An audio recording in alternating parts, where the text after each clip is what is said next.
Yes team, welcome to this video today, and today I'm going to be talking about how to fuel your performance. And just so you know, for context, there's quite a few notes on this iPad in my Notion account on this video. There's quite a little bit of information. So at this point, what I'm going to say to you is maybe grab yourself a notepad.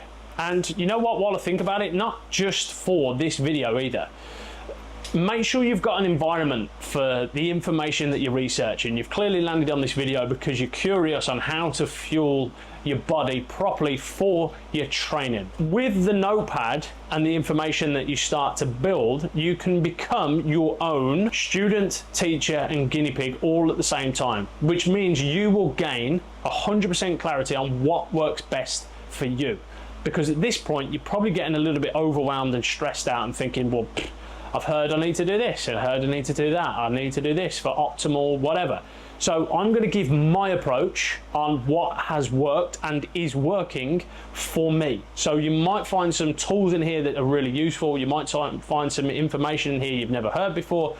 That's why I want you to grab yourself that notepad and start to create some notes for this. Let's get underway and start at the foundational level to start with. I like to make sure that when I'm getting this information across, I'm giving you guys the best opportunity for some context on the foundation first, starting strong, and then building up to maybe some more of the advanced stuff towards the back end of this video. Let's start with calories. Calories are what your body burns for energy. We'll just start there and we'll keep it simple. And when we're looking at your energy, we need to understand what our energy expenditure is. So this graph here is your total daily energy expenditure on a 24-hour turnover. And there's some numbers that go into that add up to the main function of how your body starts to work. And already, when you're looking at this, you'll quickly recognize that it's not just a simple process of calories in, calories out. We are looking at the quality and the quantity of what you eat. It's not just one or the other. We've got to start to work with that combination to make sure that it works for you. So going back to this chart, you've got your total daily energy expenditure. The first number is your BMR. And as you can see, that is a big chunk of your expenditure. And that's your basal metabolic rate. That's the amount of calories you need for your body to function, for your organs to work, for your heart to pump, for your eyelids to flick. Like, that's the amount of calories that your body's going to need to start with. Then we've got our NEAT, which is our non-exercise activity thermogenesis. Basically, the calories that you use whilst you maybe go for a walk around the block, you walk up and down the stairs, you go to the office, just your daily movements are in that number. Then you've got your TEF, which is your thermic effect of food. So when you eat, your body's got to work hard to actually digest the food, and it needs energy for that, which it will get from calories. The last one is your EAT, not eating, but your exercise activity thermogenesis. That is your training program. And as you can see on that chart, it's only a small chunk, and it becomes the primary focus. So if we're looking at this in a pyramid format, as you can see, you've got your calories and your energy balance at the bottom. Now, when we talk about energy balance, you are going to be in one of three states. You're either going to be in a position where you want to maintain your current weight and you want to fuel performance, or you might be in a position where you want to be in a deficit to maybe strip back some body fat, or you're going to put yourself in a little bit of a surplus to try and put on some muscle tissue over a period of time. If you're in a deficit, you want to make sure that you're punching just below your expenditure to make sure that over a period of time you are stripping back that body fat. Same goes for a surplus. You want it to be just above, so then over time you can start to give your muscle tissue what it needs in order for it to grow. What people do at this point is they go either too far under into a deficit, which is unsustainable, or they go too far into a surplus where they just put on too much body fat. It's all about incrementally adding in or subtracting one, and being patient over time, number two. And that is the importance of tracking your calories and your macro and your micronutrients, because if you track that data objectively and you track it subjectively by just asking yourself in the morning, how's your energy, how's your mood, how's your hunger, how was your training session, how did you get on, how did you feel, that is going to be a real strong opportunity for you to sharpen the blade on knowing with accuracy how much volume of food in relation to your training you need in relation to your goals that you've got. What I will say at this point, if you do want more information on calories, then go to the description below. You can download my guide to calories, and within this guide I go on a lot of different rabbit holes on calories in particular. So if you are the person who wants a little bit more information on calories, go to the description, download that guide to calories, and I'll send it straight over. Moving now up the pyramid, we're going to look at your macronutrients. Now when it comes to your macronutrients, we're going to look at the three, which is proteins, carbs and fats. Protein primarily is for muscular repair, carbohydrates is your energy source, and fats primarily for hormonal regulation and bodily functions. So those three are going to be your macros, and then your micronutrients are going to be your vitamins and your minerals, which you're going to extract a lot from fruit and vegetables. What I will say as well at this point, whilst we're sort of getting an understanding of macros, micros, calories and energy balance, is that calories per gram of those three macronutrients are slightly different for one of them. So 1 gram of protein is 4 calories, 1 gram of carbohydrates is 4 calories, 1 gram of fat is 9 calories. Bringing it into my approach. Now again, disclaimer, this is my approach, what works for me and has worked for me across those three different goals of either losing weight, gaining weight or maintaining weight. I like to make sure that I get a life at the same time, but by the same token, everybody's definition of having a good life is going to be completely different. I am a man of simple pleasure, and I like routine and I like structure. So I like to follow the 80-20 principle. 80% of the time I am on it with my food. I'm fueling my body for what it needs for long-term health and short-term how I look and how I feel. Like, that is my 80%. My 20% is my chance to go and have some things. If I'm going out with Marianne and we go out for a meal, or we're eating our meals in, that's my 20% opportunity. And I'll be honest, it's usually just a Saturday evening. And if you don't know, then you will quickly see on my Instagram story every single Saturday the same thing pretty much go on the post. It's going to be a massive steak, it's going to be a bottle of red wine, and it's going to be a heavy rich sauce with a pasta dish and sometimes some ice cream to finish it off. That is where I put all my 20%, just in that one evening, because that's what I like to do with Marianne. So with that approach, I actually use that as well for the goals that I'm doing. If I'm in a race season or I'm doing lots of events, I will switch the macronutrients in the favor of carbohydrates, but just ever so slightly, maybe by 10 to 20%. If I'm not racing or I'm out of season, or maybe it's winter time and I'm just enjoying my food that little bit more, I'll pull down on the carbohydrates and I'll add it to the fat that little bit more. And I like to work on a percentage ratio, which I'm going to talk to you about shortly. When I'm setting this up for the weeks, I always start, whatever the goal, with my protein requirement first. And what works for me is, if I'm maintaining or in a deficit, I will make sure that my protein is between 1.4 and 1.6 grams per kilogram of body weight. So if I'm 90 kilos, 1.5 kilos per gram is going to be 135 grams, and that's my starting point, and then I'll manipulate my carbohydrates and fats below. If I'm in a surplus and maybe I want to put on a bit of muscle tissue, I will go north of 1.6 grams per kilo. I'll maybe go up to 1.8 to 2.2 grams per kilo. What's going to work for you is going to be dependent on how you track it moving forwards, and then manipulate your carbohydrates and your fats below that. Looking at protein, I primarily have animal protein, anything that can run, swim or fly.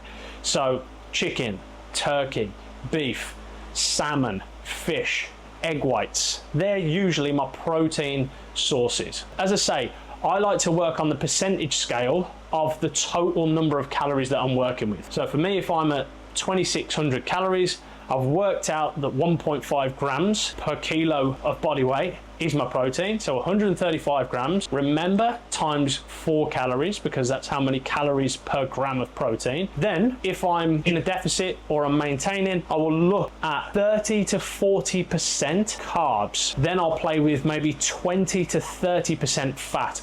I've discovered over a period of time that I respond really well to a combination of carbs and fat. I don't respond well to pushing my carbohydrate number north of maybe 50%.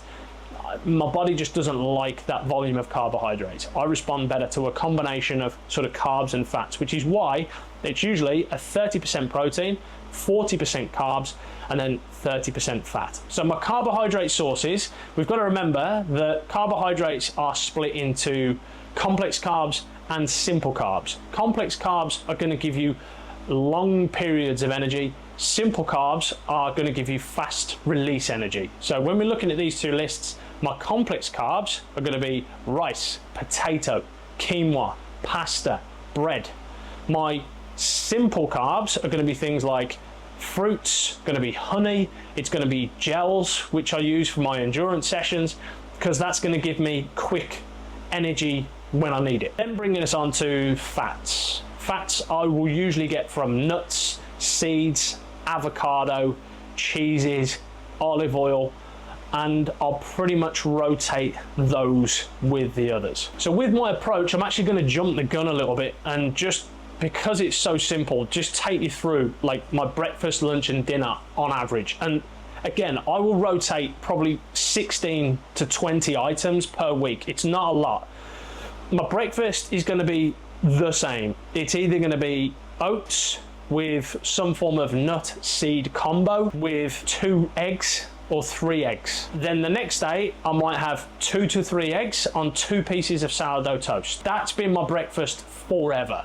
It just works, so I stick with it. Lunchtime and dinner time, I'm very lucky in the fact that Marianne loves to cook, and she loves to cook real healthy, good quality food.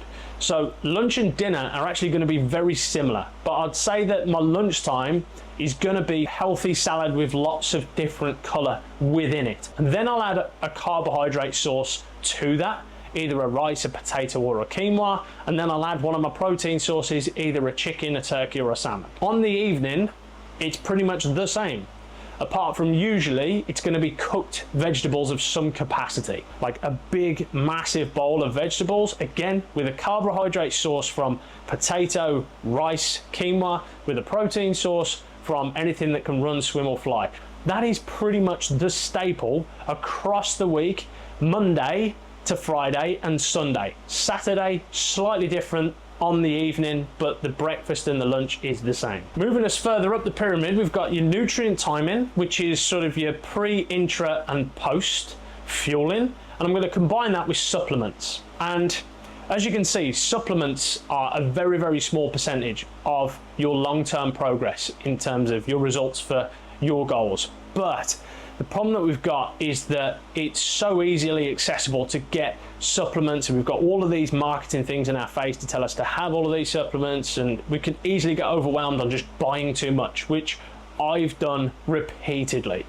When I got into bodybuilding, which was after I left football, I remember going into GNC, because I lived in America, which is their supplement store, and I was like a kid in a sweet shop. I spent a lot of money on a lot of different supplements, ranging from every vitamin from A to Z, ranging from all sorts of proteins, from all sorts of various different things. And what I've learned over that refining process of time, from the age of 18 to where I am now at the age of 35, there are 2 things what I would say with supplements. There are some must-haves, and then there are some nice-to-haves. Nice-to-haves are just your opportunity to maybe experiment and see what maybe works in relation to you absorbing those supplements. But when I'm looking at these lists, I'll say that your must-haves, number 1 is going to be electrolytes. You need electrolytes for hydration purposes. Drinking more water, just as an athlete, as you well know, is not going to be enough for you to perform at your best. You do need electrolytes in there as well. I am a very, very heavy sweater. Like, I haven't had a sweat test, but I know And if you don't know, go and have a look at my Instagram page. You'll see when I'm on the bike, I am sweating hard. For that reason, I will get a good quality electrolyte, and I'll make sure that the minimum content in there is 500 milligrams of sodium. I will work between 500 and 1000 milligrams of sodium per hour. If you aren't a heavy sweater, instead of working between 500 and 1000, work up to 500. Basically meaning that you're gonna work with 200 to 500 milligrams of sodium per hour. I like to use the brand BPN for their electrolytes. I think they're really, really good. And again, I'm not getting any kickback from mentioning these supplements. I'm just saying the ones that I like the best. So BPN, I like their salted watermelon flavor. Really, really nice and really, really good quality stuff. Number 2 on the must-have is creatine. I've took 5 grams per day forever, and I can tell you that it works. From a physical power, strength, and actually endurance perspective, I would argue that creatine is the most reliable supplement on the market to do what it says. It's really, really good for energy production and really, really good for cognition as well. Number 3, I've always used a liquid form of fish oil. I like to use Nordic fish oil. Just keep it in the fridge, have a 5 ml teaspoon every single day, just knowing full well that I'm getting enough of those healthy omegas on board. Because guilty, when I'm looking at my protein list, I'm not really having enough fish. I lean a lot towards chicken, a lot towards turkey, and a lot towards beef. So just to make sure that I'm getting my healthy fats on board, really, really good for inflammation, I take Nordic fish oil, just leave it in the fridge, have it every day. Number 4, magnesium glycinate. And the reason I have magnesium is for recovery on the evening, so I'll have it just before I go to bed. And this came about since looking at my sleep and actually tracking what happened when I did and did not take it. Now, from a percentage point of view, it's very, very small. There is a slight difference in the quality of sleep that I got, but I see that as well. If I'm taking that supplement every single day before I go to bed and I times that by the next 50 years, arguably I've got 50 years worth, if I last that long, of good quality sleep under my belt from that magnesium. And then the 5th one is whey protein isolate. And the reason that I have always had an isolate protein is purely for the quality. You get a lot more quality protein in an isolate in comparison to a concentrate. A concentrate is going to have a little bit more fat and a little bit more carbs. And a general rule of thumb, which I've learned, is if it tastes not very nice, that's usually a good sign, because it's not rammed full of other shit. If it tastes amazing, then usually it's been pumped with something else to make it taste nice. So a whey protein isolate, and I just have 1 scoop post-workout, or sometimes I'll actually add 1 scoop into my porridge in the mornings. Bringing this into sort of the last point of fueling your body for performance, the one thing that we haven't really discussed in any detail is probably something which I'm going to go into now, which is sort of how all this works together with your pre, intra and post session fueling. Now, I'm training across 3 disciplines. I'm training swim, bike, run, and it means that my pre, intra and post fueling needs a bit of a system, a bit of a structure. So I like to keep things simple, and I like to use a traffic light system. I'll have red days, which are my hard days, I'll have amber days, which are medium, and I'll have green days, which are my easy days. So if we're starting at the top of the red day, the hard day, when I'm looking at my pre-fueling, I'll make sure that I'll have a combination of both food and liquid. So 60 minutes before, at least, I'll have some form of food, and it will be something like yogurt and berries, or some oats, or maybe a bagel with some honey on it, or maybe some rice cakes with sliced banana on top. Just some form of carbohydrate source that I'm going to use within the hour to come. Then 15 minutes before, I'll have a liquid carbohydrate drink, and that's usually going to be in the form of a maltodextrin, which is a really fast absorbing sugar. So I am ready to go for the red sessions. When I'm fueling amber sessions in the middle, I'll pick either food or liquid. So I'll have food within an hour before or liquid 15 minutes before. And if it's a green session fueling wise, I'll usually just have a liquid, or sometimes actually I won't fuel on carbs, I'll actually fuel on electrolytes. Intra-fueling, going back to the top, which is my red session, theoretically, as a good rule of thumb, it would be good to start to have 1 gram per kilo of body weight. So I'm 90 kilos. So if I go north of 1 hour, I will make sure that I have 1 gram per kilo. So I'll have 90 grams for an hour and a half to 2 hours of a training session. If it's anything less than an hour, I'll fuel between maybe 40 and 60 grams within that 1 hour training session. Because what you've got to remember is, yes, you'll have a 1 hour training session, that's your elapsed time, but your actual working time within that 1 hour might just be 40 minutes or 45 minutes. So you can sort of turn down the carbohydrate necessary for those red sessions, but again, experiment with what works for you and make sure you make observations on your performance while you were fueling with both liquid and food. Intra sessions for my amber sessions will be between sort of 40 and 60 grams of carbs per hour. And then for my green sessions, I'll usually just fuel on purely electrolytes. Post session for these, if it's a red session, I'll make sure that I have a carb and